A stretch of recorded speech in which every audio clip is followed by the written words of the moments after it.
আসসালামু আলাইকুম ভিউয়ার্স, বাংলাদেশের সর্বশেষ আপডেট সংবাদে আপনাদের স্বাগত। জানিয়ে দিব আমাদের হাতে থাকা সর্বশেষ গুরুত্বপূর্ণ আপডেট বাংলা সংবাদ। ডক্টর ইউনূসের সঙ্গে মোদির বৈঠক হচ্ছে না, জানালো ভারতীয় গণমাধ্যম। জানিয়ে দিব সালমান এফ রহমান ও আনিসুল হক আবারও রিমান্ডে। আরো জানিয়ে দিব রাজনৈতিক হয়রানিমূলক মামলা প্রত্যাহার করছে অন্তর্বর্তী সরকার। এবং আরো জানিয়ে দেব সাবেক বিচারপতি মানিককে আর এক হত্যা মামলায় গ্রেপ্তার। এদিকে যাত্রাবাড়ী থানার সাবেক ওসি আবুল হাসানের 7 দিনের রিমান্ড।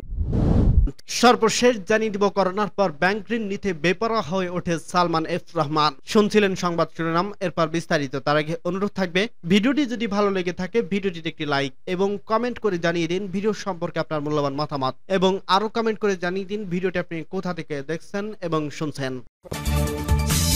ডক্টর ইউনূসের সঙ্গে মোদির বৈঠক হচ্ছে না, জানালো ভারতীয় গণমাধ্যম। বাংলাদেশের অন্তর্বর্তী সরকারের প্রধান উপদেষ্টা ডক্টর মোহাম্মদ ইউনূসের সঙ্গে ভারতের প্রধানমন্ত্রী নরেন্দ্র মোদির বৈঠক হচ্ছে না বলে জানিয়েছে ভারতের গণমাধ্যম।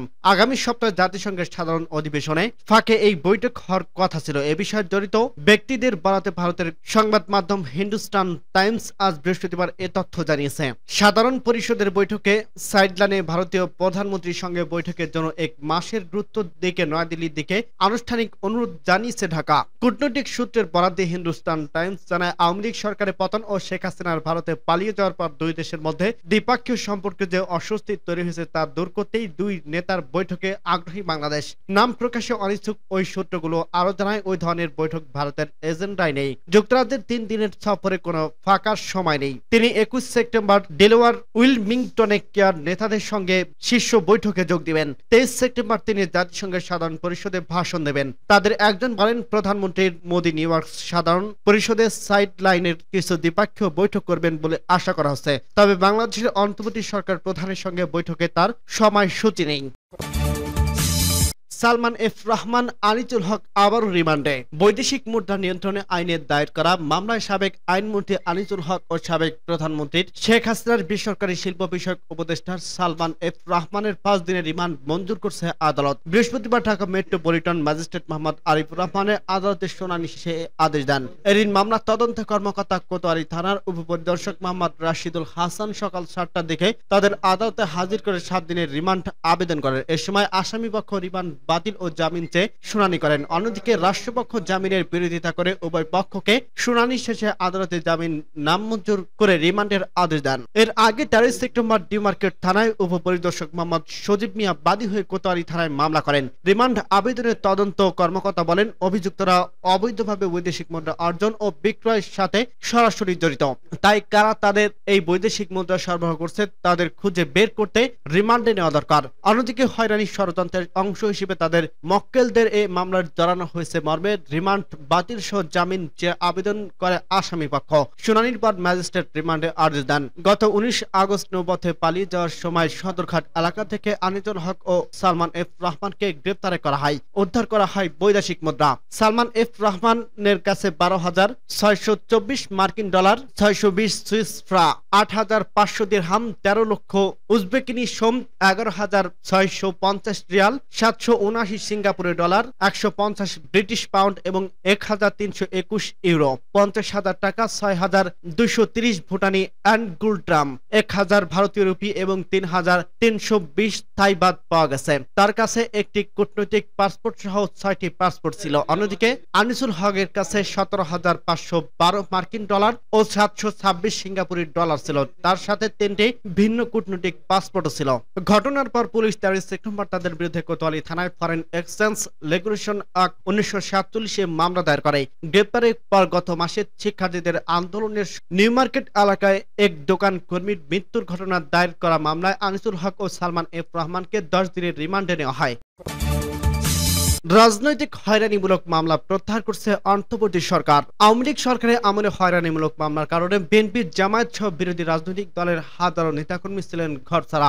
একজনের নামে শতাধিক মামলা, এমন নেতাকর্মীও অনেক। এসব মিথ্যা মামলার কারণে সরকারি চাকরি হয়নি অনেক মেধাবী শিক্ষার্থীর। গত 15 বছরের রাজনৈতিক কারণে করা এসব হয়রানিমূলক মামলা প্রত্যাহারের উদ্যোগ নিয়েছে অন্তর্বর্তী সরকার। এর জন্য জেলা ও আন্তঃ মন্ত্রণালয় পর্যায়ে 2টি কমিটি গঠন করা হয়েছে। জননিরাপত্তার বিভাগের অতিরিক্ত সচিব, আইন শৃঙ্খলা আতাউর রহমান খান বলেন, রাজনৈতিক কারণে করা হয়রানিমূলক মামলা প্রত্যাহারের জন্য জেলা ও মন্ত্রণালয় পর্যায়ে দুটি কমিটি গঠন করছে নিরাপত্তা বিভাগ। এ কাজ শুরু করার জন্য শীঘ্রই জেলা কমিটির কাছে চিঠি পাঠানো হবে। জেলা কমিটির প্রতিবেদনের ভিত্তিতে মন্ত্রণালয় পর্যায়ে কমিটি চূড়ান্ত হবে। মন্ত্রিপরিষদ বিভাগ সূত্র জানায়, এই সংক্রান্ত কমিটি গঠনের ক্ষেত্রে মন্ত্রিপরিষদ বিভাগে অনুমতি লাগে। আজ বৃহস্পতিবার মন্ত্রিপরিষদ বিভাগের কমিটি দুটির অনুমোদন দিতে পারে। এরপর আগামী সপ্তাহ থেকে কাজ শুরু করবে জেলা কমিটি। সর্বশেষ আওয়ামী লীগ সরকার ক্ষমতায় আসার পর 2009 সালে 22 ফেব্রুয়ারি হয়রানিমূলক রাজনৈতিক মামলা প্রত্যাহারের জন্য আন্তঃ মন্ত্রণালয় ও জেলা কমিটি গঠন করা হয়। তখন বিএনপি ও তত্ত্বাবধায়ক সরকারের আমলে মামলাগুলো প্রত্যাহার করা হয়। সেই হিসাবে এই কমিটি গঠনের সিদ্ধান্ত নিয়েছে অন্তর্বর্তী সরকার। এই অন্তর্বর্তী সরকার দায়িত্ব গ্রহণের পর বিএনপি ও জামায়াতের রাজনৈতিক কারণে করা মামলা তুলে নেওয়ার দাবি জানায়। স্বরাষ্ট্র মন্ত্রণালয়ের জননিরাপত্তা বিভাগের সূত্র জানা যায়, আওয়ামী লীগ সরকারের আমলে রাজনৈতিক প্রতিহিংসা এবং অন্যান্য কারণে রাজনৈতিক নেতাকর্মী ও নিরীহ ব্যক্তিদের বিরুদ্ধে হয়রানিমূলক মামলা করা হয়। এসব মামলা প্রত্যাহার করার জন্য সুপারিশ করার লক্ষ্যে সরকার জেলা ও মন্ত্রণালয় পর্যায়ে দুটি কমিটি গঠন করছে।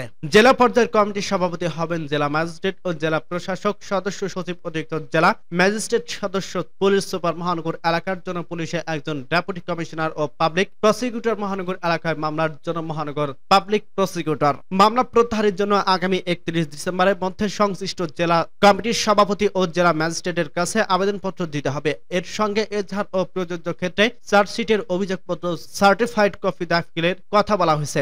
আবেদন প্রাপ্তির 7 কর্মদিবসের মধ্যে জেলা ম্যাজিস্ট্রেট দরখাস্তটি জেলা পাবলিক প্রসিকিউটর, ক্ষেত্র বিশেষ মেট্রোপলিটন পাবলিক প্রসিকিউটরের কাছে মতামতের জন্য পাঠাবেন। সাবেক বিচারপতি মানিককে আরেক হত্যা মামলায় গ্রেপ্তার। রাজধানীর ধানমন্ডি থানায় কিশোর আব্দুল মোত্তালিব হত্যায় মামলায় সাবেক বিচারপতি এইচ.এম. শামসুদ্দিন চৌধুরী মানিককে গ্রেপ্তার দেখানো হয়েছে। বৃহস্পতিবার 19 September Dhaka metropolitan magistrate Mohammad Arifur রহমানের আদালতে শুনানি শেষে তাকে গ্রেপ্তার দেখান। এরপর তাকে কারাগারে পাঠানোর আদেশ দেন। মামলার অভিযোগ থেকে জানা যায়, গত 4 আগস্ট রাজধানীর ধানমন্ডির থানাধীন এলাকায় ছাত্র জনতা আন্দোলনে যোগ দেয় আব্দুল মোত্তালিব।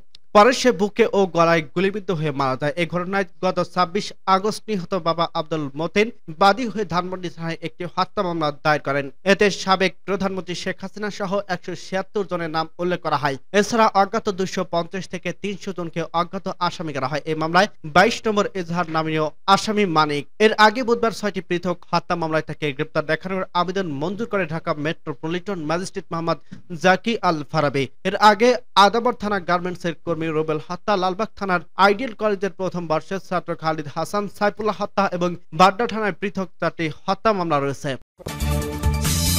যাত্রাবাড়ী থানার সাবেক ওসি আবুল হাসানের 7 দিনের রিমান্ড। কোটা সংস্কার আন্দোলনের সময় রাজধানীর যাত্রাবাড়ির গত 18 জুলাই শিক্ষার্থী সাকিব হাসানের মৃত্যুর ঘটনায় দায়ের করা মামলায় জিজ্ঞাসাবাদে যাত্রাবাড়ী থানার সাবেক ভারপ্রাপ্ত কর্মকর্তা ওসি আবুল হাসানকে 7 দিনের রিমান্ড দিয়েছে আদালত। বৃহস্পতিবার 19 সেপ্টেম্বর সকালে ঢাকা মেট্রোপলিটন ম্যাজিস্ট্রেট সিএমএম আদালতের ম্যাজিস্ট্রেট আরিফুর রহমান এই আদেশ দেন।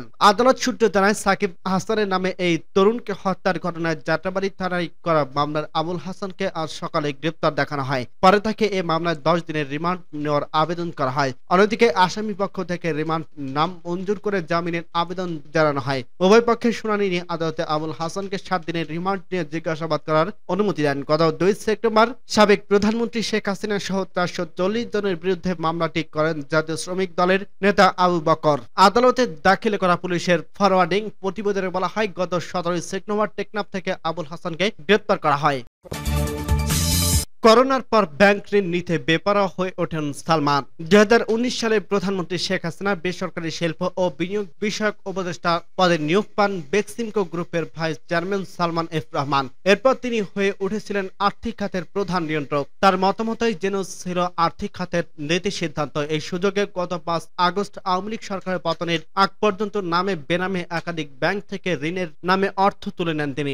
নিয়মের মধ্যে বেশি ঋণ নেওয়ার সুযোগ না থাকায় অন্যদের নামে তৈরি করেন একাধিক প্রতিষ্ঠান। পাশাপাশি নিত্য নতুন বিনিয়োগ পণ্য চালু করে ব্যাংকের পাশাপাশি সাধারণ বিনিয়োগকারীদের কাছ থেকেও টাকা তুলে নিতেন। বাংলাদেশ ব্যাংক ও Bangladesh Securities and Exchange Commission একাধিক নিয়ম শিথিল করে সালমান এফ রহমানকে অর্থ নিতে সহায়তা করে। সরকারি বেসরকারি 8 ব্যাংকে বেক্সিমকো গ্রুপের ঋণের পরিমাণ নন ফাউন্ডেড সহ দাঁড়িয়েছে 39,897 কোটি টাকা। এসব ব্যাংকে বেক্সিমকোর বন্ড এবং সুকোকে আরো 2,616 কোটি টাকা বিনিয়োগ করছে। এর বাইরে অন্য ব্যাংক ও আর্থিক প্রতিষ্ঠানে বেক্সিমকো দেনা রয়েছে বলে জানা গেছে, যা এখন কেন্দ্রীয় ব্যাংক খুঁজে দেখছে। সুতরাং সালমান এফ রহমানের নেওয়া প্রকৃত ঋণ আরো বেশি। জানা গেছে রাষ্ট্র খাতের সোনালী অগ্রণী, রূপালী ও বেসরকারি খাতের এবি এক্সএম, ন্যাশনাল সিটির শাহজালাল ইসলামী, south east, Dhaka Dutch Bangla bank সহ আরো নানা ব্যাংকের বেক্সিমকো গ্রুপের দেনা রয়েছে। নথিপত্র দেখা গেছে 2020 সালে মার্চে দেশে করোনা ভাইরাসের সংক্রমণ শুরু হওয়ার পর আর্থিক খাতে বেশি ব্যাপার হতে শুরু করে সালমান এফ রহমান। বিশেষ করে করোনার টিকা সরবরাহ কাজ শুরু হওয়ার পর রাষ্ট্রীয় মালিকানাধীন জনতা ব্যাংক থেকে 2021 সালে জুলাই থেকে 2022 সালের জুন পর্যন্ত 9টি নতুন প্রতিষ্ঠানের নামে ঋণ নেন। আর 2022 সালে শুধু জুলাই 8টি প্রতিষ্ঠানের নামে ঋণ তৈরি করে বেক্সিমকো গ্রুপ। এসব প্রতিষ্ঠানের কাছে পাওনা এখনো প্রায় 13,000 কোটি টাকা। সব মিলিয়ে এক জনতা ব্যাংকে বেক্সিমকো গ্রুপের ঋণ প্রায় 25,000 কোটি টাকা। এর মধ্যে 18,000 কোটি টাকা ইতিমধ্যে খেলাপি হয়ে গেছে। ফলে দেশের খেলাপি ঋণের শীর্ষে উঠছে জনতা ব্যাংক। জনতা ব্যাংক একটি গ্রুপকে সর্বোচ্চ 1,500 কোটি টাকা ঋণ দিতে পারে। দেশে প্রায় এর 16 গুণ।